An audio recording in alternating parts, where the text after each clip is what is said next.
মেওয়াখানা বাবরি মসজিদ উপলক্ষে আমরা আজকে খিচুড়ি রান্না চলছে আমাদের কাজ। সে কাজ আপনারা দেখতে পাচ্ছেন। সেই খিচুড়ি আমরা সবাই মিলে খাওয়া দাওয়া করবো। বিদেশ থেকে মেহমান আসলে তাদেরকেও খাওয়া দাওয়া হবে।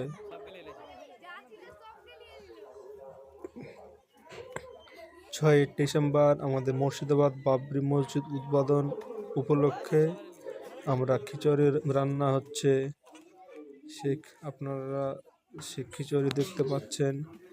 কত আত্মীয় স্বজন সব একসঙ্গে কাঁধে কাঁধ মিলিয়ে আমরা সে খিচুড়ি রান্না করছি।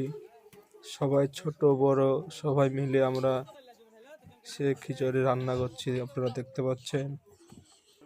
আসুন আমাদের খিচুড়ি খেয়ে যান, সবাইকে নিমন্ত্রণ রইল।